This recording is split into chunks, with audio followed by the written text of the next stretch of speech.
Right,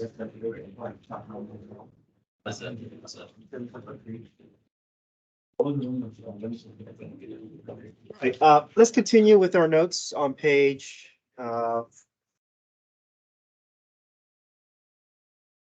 page 4.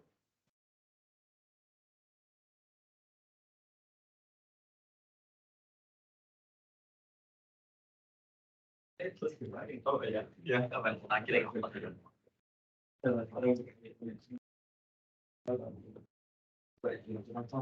Okay, so we talked about how logs, natural logs, or logs are natural log. It feels abstract, it feels different, but if you just think of it in the sense that, oh, I'm just trying to get the exponent by themselves, and this is the way to get the exponent by themselves. So, so for the problems on bottom page 4, it says evaluate the following logarithms.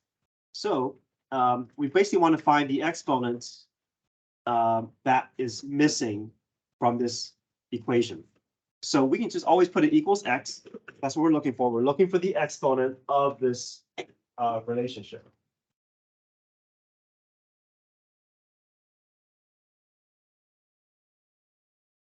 So we know that the base is, there's a hidden base. Oh, sorry, I don't know if I talked about this last time, but a common log is log base 10. Natural log is log base e. So if I don't see any base, that's base 10. So we use log base 10 so much that we just say log rather than having to write 10 every time. And then base e is natural log. So this is something that we use a lot as well. So instead of saying log base e, it's just going to be natural log or ln. So this is a common log here. What's the base that's hidden here? 10. So we can say 10 raised to the, what's the exponent? X, yep. So the x is now going to be put back into exponential form, is equal to 1. And then this feels more manageable, right? We can recognize this. Right? X equals 0. Right, yeah, x equals 0. So if we can get it into exponential form, it feels like something that we can solve a lot easier. Yeah, that's right. 10 to the 0 is equal to 1. So number 12, we can also set this up. We know that we're looking for the exponent that's written in this log form. So how would you write this? 64 raised to the x equals 8. So we learned about how if I can get the bases to match, I can just solve for the exponents. So 64 is same thing as what? 8 to the 1/2. 8 squared, right?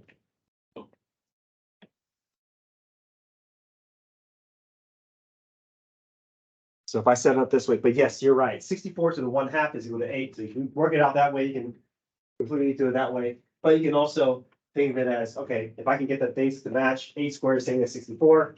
Now I can drop the 8s, set 2x equal to 1, x equals 1/2. Would it sort of work for that, or could we like if you can figure it out in our heads? Yeah, if you can solve in your head, that's fine. But I would say for more complicated problems, I think this is a good strategy. Okay, for 13, how would you set this up? 5 to the x equals 1 over 625. Yep. So this is a little more complicated. If I can get the bases to match, then I can just focus on the exponent. 625 is the same thing as 5 to the what? Anybody know? Fourth, yeah. So 5 to the x is equal to 1 over 5 to the 4th. This is not quite in the right spots, but I can move this 5, right? I can move this 5 where? 5 to the 4th, the same thing as, yeah, 5 to the -4 in the numerator, right? Now it becomes more apparent, x must be equal to -4. Okay, so we're just going to practice with this strategy on the next page. So I'll work through this one by one with you. And if we have time, we can start the next section as well. So go ahead and start, but I will work these problems as you guys are working on it.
Okay, so no solution for everything. That's right, yeah.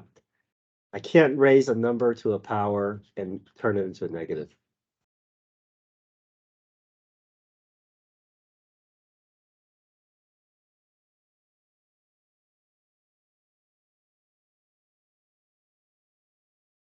So whenever you see natural log, maybe it's helpful to write it as log base e, just because it just feels like you can see all the different parts a little bit more clearly.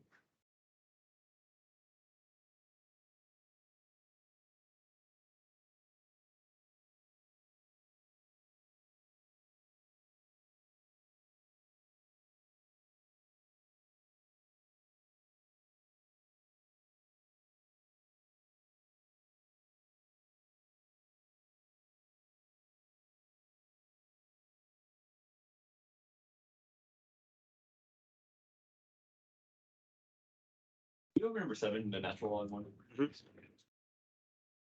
So whenever you see natural log, that's a shorthand way of saying log base e. Okay. And e is just some irrational number like pi, but also so much that it's part of our it's part of the graph that we're going to see. So just replace, it's just like how log base 10, log is log base 10, natural log is log base e. So if I can get this into exponential form, that's my base, that's my exponent, that's my value. I can set it up this way, it's clear that x must be equal to 0.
So they don't put like, they don't say log 10, they just say like log root 10. Why don't they have the base under?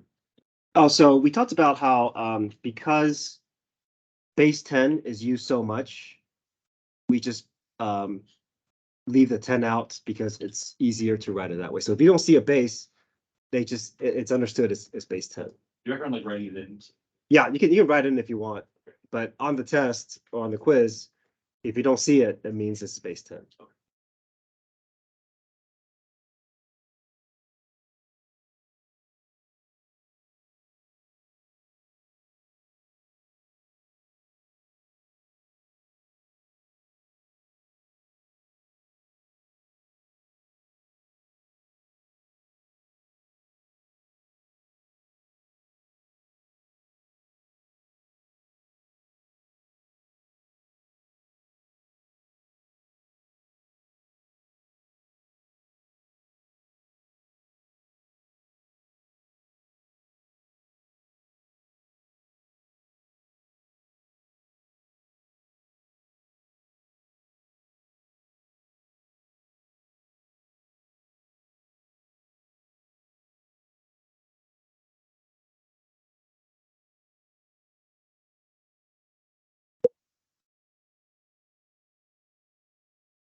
Okay, 14 is a little tricky here.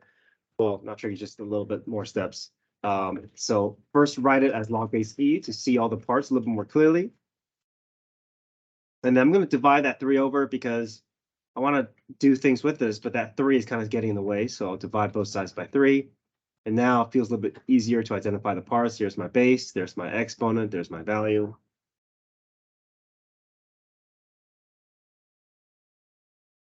And now I can set my exponents equal to each other because my bases match.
Okay, let's see if we can get through page 6.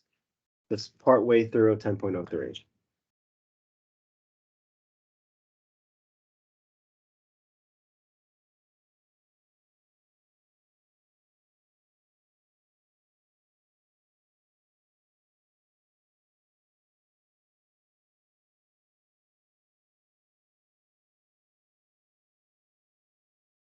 Okay, for the opener, see if you can try numbers 1, 2, and 3 at the top of page 6. You should be able to clean it up, simplify the expression.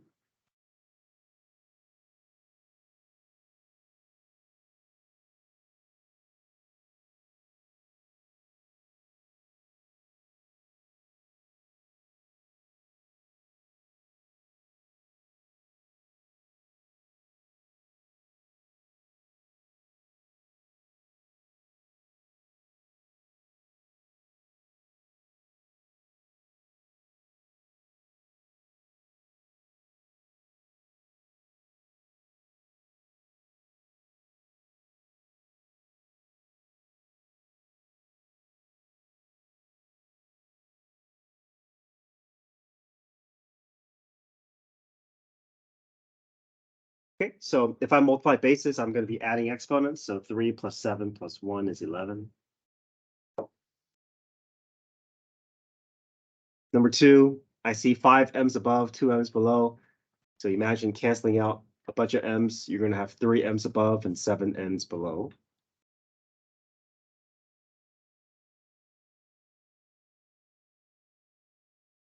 And then if I have exponents directly next to each other, we multiply them.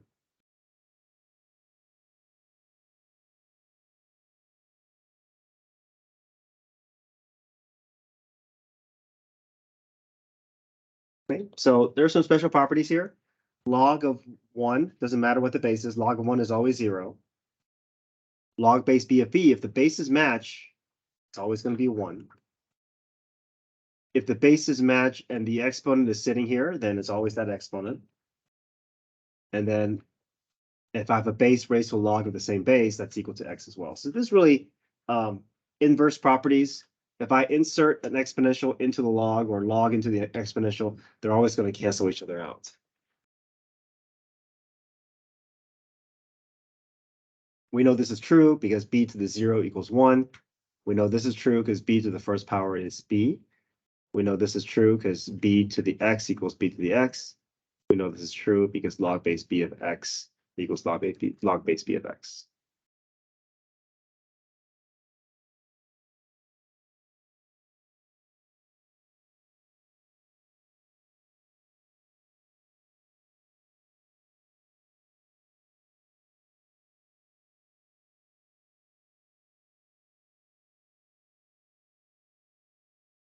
Okay, there's three special properties that we use a lot with logs.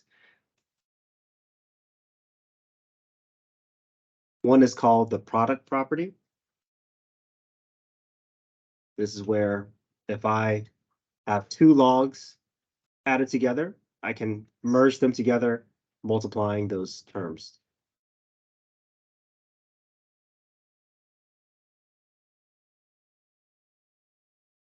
Likewise, if I have something that's multiplied together, I can split it up. I can expand it into the sum of two logs.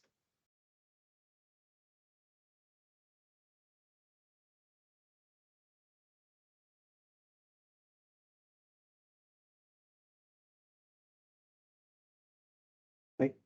If I'm subtracting two logs, I can write it as the quotient of two logs. Likewise, if I have something that's in quotient form, I can expand it out as well. So it depends on what you're trying to do. Sometimes it's clean. We can move towards our solution by condensing. Sometimes we can move towards our solution by expanding.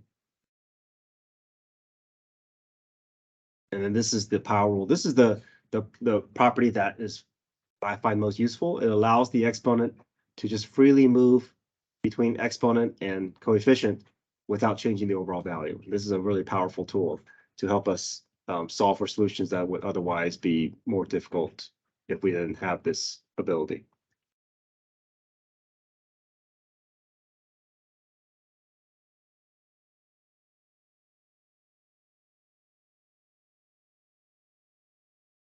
And let's just do a few problems on page 7, and then we'll be done. Okay.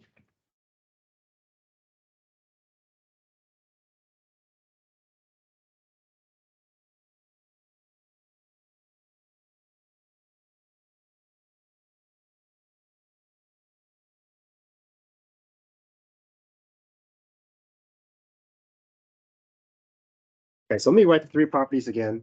The first property is the product property. If I have, I'm going to leave the base out of it. If I have log of u plus log of v, that's the same thing as log of u times v.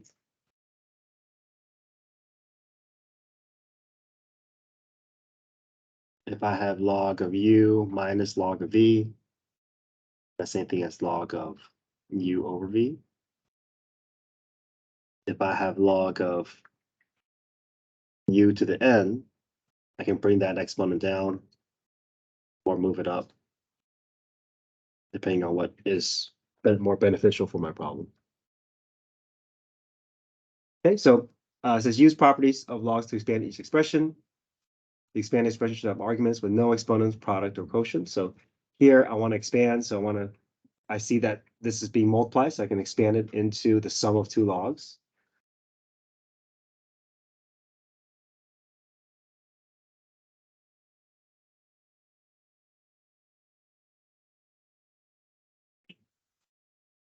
Here, I see the product of three things here. I got the 8, the a squared, and the e to the fifth. And these are all being multiplied, so I can split them up into the sum of three log terms.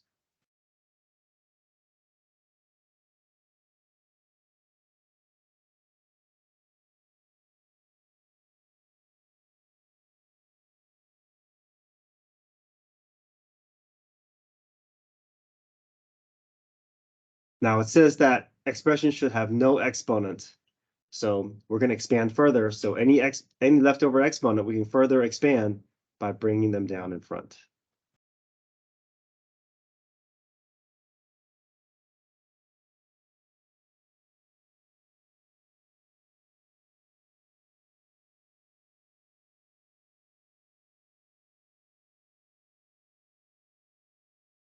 Okay, let's do 3 expansions and 3 condensing. So we'll do 1, 2, 3, and 7, 8, 9. Okay. Okay, so number 3, we see that this matches the quotient property. So I can split this up into the difference of two logs.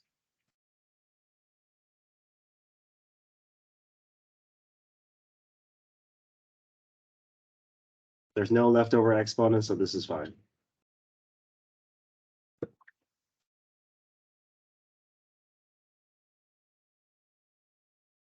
So now what we do with condensing, so condensing, imagine starting at this point and trying to put everything back into one term. So let's start off with number 2 here. Let me just show you what that looks like. So if I want to go backwards, I want to take any coefficient and bring them up to the exponent form like this. And then once I have my term looking like this, if I see pluses in between everything, then I can just write 1 log and just put it all together as the product of 3 terms.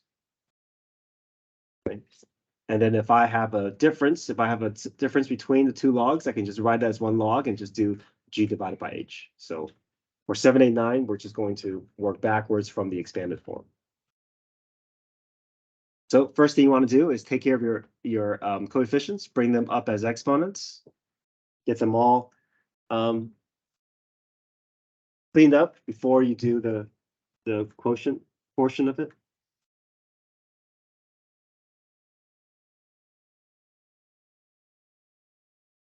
Now I have the difference of 2 logs. I can merge it together and turn it into the quotient of 2 logs, or quotient of 1 log.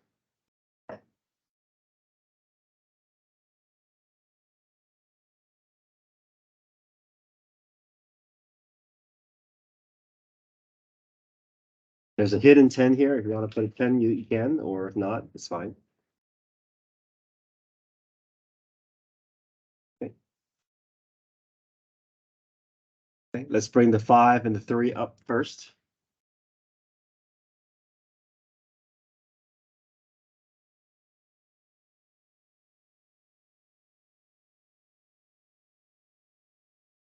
Now notice that there's a minus sign here, so really it's this minus this. Right, so let me rewrite it. Easier to see.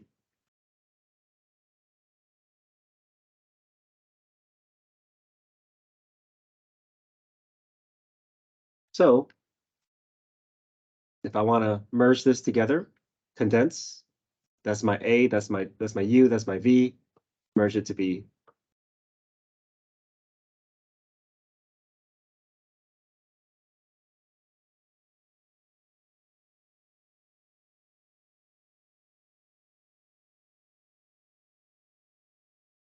okay. Last one, number 9. Put all the coefficients up as exponents. Now, if I see a plus and minus, that means anything that is a plus is going to go in the numerator. Anything that's part of a minus is going to go in the denominator.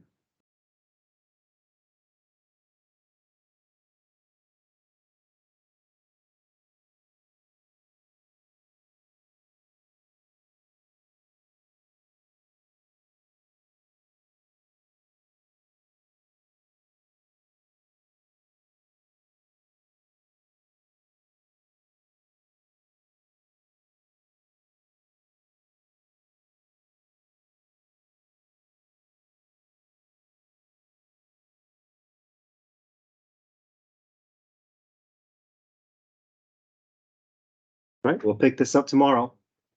Okay, get your phones.